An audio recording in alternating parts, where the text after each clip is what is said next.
دن کے 11 بجے ہیں۔ السلام علیکم، یہ ریڈیو پاکستان ہے۔ رمیسہ قریشی سے خبریں سنیے۔ اہم خبروں کا خلاصہ۔ وزیر اعظم نے کہا ہے کہ بجلی کی تقسیم کار نجی کمپنیوں کے ساتھ معاہدوں پر نظر ثانی کرنے سے بجلی کی قیمتوں میں کمی ہوئی ہے۔ صدر آصف علی زرداری چین کے 5 روزہ دورے کے بعد وطن واپس روانہ ہو گئے ہیں۔ وزیر نجکاری نے آذربائیجان کے سرمایہ کاروں کو مکمل تعاون اور سہولت فراہم کرنے کی یقین دہانی کرائی ہے۔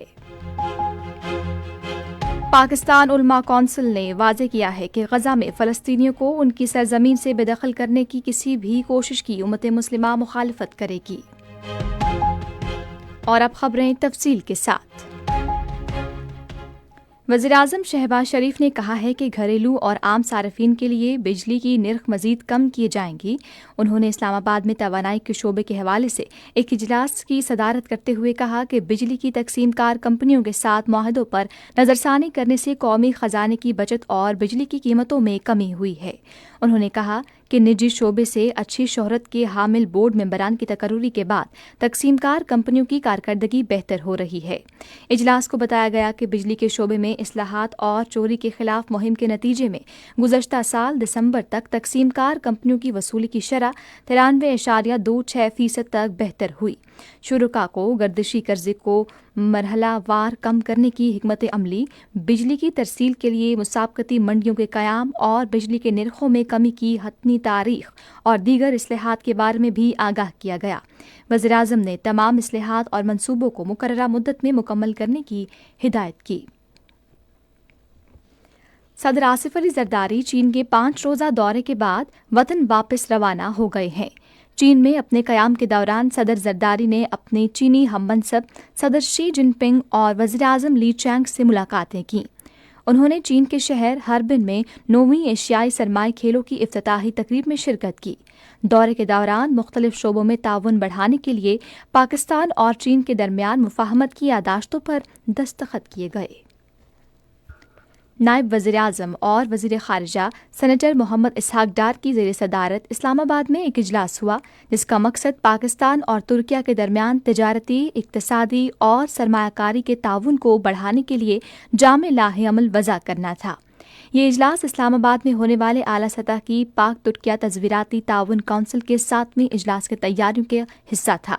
اجلاس کے دوران نائب وزیر اعظم نے مشترکہ ورکنگ گروپس کے اجلاسوں اور شعبہ جاتی منصوبوں میں ہونے والی پیش رفت کا جائزہ لیا۔ انہوں نے پاکستان ترکیہ بزنس فورم کے انتظامات کا جائزہ بھی لیا۔ نجکاری کے وزیر عبدالعلیم خان نے آذربائیجان کے سرمایہ کاروں کو متعلقہ اداروں کے ذریعے ہر ممکن سہولت فراہم کرنے کی یقین دہانی کرائی ہے۔ وہ اسلام آباد میں پاکستان میں آذربائیجان کے سفیر خضر فرہادوف سے گفتگو کر رہے تھے۔ فریقین نے پاکستان اور آذربائیجان کے درمیان اقتصادی تعلقات مضبوط بنانے، سرمایہ کاری کے مزید مواقع پیدا کرنے اور باہمی ترقی کے امکانات تلاش کرنے سے متعلق امور پر تبادلہ خیال کیا۔ پاکستان علماء کونسل کے چیئرمین حافظ طاہر محمود اشرفی نے کہا ہے کہ مشرق وسطیٰ میں امن سے متعلقہ تمام مسائل کا حل آزاد اور خود مختار فلسطین ہے۔ وہ لاہور میں ایک پریس کانفرنس سے خطاب کر رہے تھے۔ انہوں نے غزہ میں فلسطینیوں کو ان کی سرزمین سے بے دخل کرنے سے متعلق امریکہ اور اسرائیل کے حالیہ بیانات کا حوالہ دیتے ہوئے کہا کہ امت مسلمہ اس سلسلے میں کسی بھی اقدام کی مخالفت کرے گی۔ انہوں نے عالمی برادری پر زور دیا کہ وہ غزہ میں تعمیر نو کے عمل میں اپنا کردار ادا کرے۔ غزہ میں 183 فلسطینی قیدیوں کی رہائی کے بدلے میں آج 3 اسرائیلی یرغمالیوں کو رہا کیا جائے گا۔ اسرائیل کے ساتھ جنگ بندی معاہدے کے تحت یہ قیدیوں کی رہائی کے 5ویں مرحلے کا حصہ ہے۔ غزہ پر اسرائیلی جارحیت سے 47,583 فلسطینی شہید اور 1,11,633 زخمی ہوئے ہیں۔ حکومت نے پرنس کریم آغا خان کے جنازے پر آج قومی یوم سوگ کا اعلان کیا ہے۔ کابینہ ڈویژن کے ایک اعلامیے کے مطابق ملک بھر میں قومی پرچم سرنگوں رہے گا۔ ادھر وزیر خزانہ محمد اورنگزیب پرتگال کے دارالحکومت لزبن میں پرنس کریم آغا خان کے جنازے پر حکومت کی نمائندگی کریں گے۔ اسرائیلی امامت کے بیان میں مطابق پرنس کریم آغا خان کو مصر کے اسوان میں تدفین کی ایک نجی تقریب میں سپرد خاک کیا جائے گا۔ پرنس کریم آغا خان منگل کے روز 88 برس کی عمر میں لسبن میں انتقال کر گئے۔ اور ریڈیو پاکستان کے سینئر نیوز ریڈر اور فنکار سردار خان کلیل علالت کے بعد آج صبح اسلام آباد میں انتقال کر گئے۔ ان کی نماز جنازہ آج بعد نماز عصر سیکٹر G6 اسلام آباد میں ادا کی جائے گی۔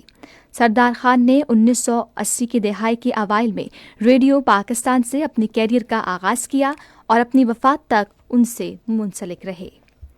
خبریں ختم ہوئیں۔ مزید خبروں اور تجزیوں کے لیے آئیے ہماری ویب سائٹ پر radio.gov.pk اور فیس بک کے link radio Pakistan news official پر براہ راست ویڈیو سٹریمنگ بھی ملاحظہ کیجیے۔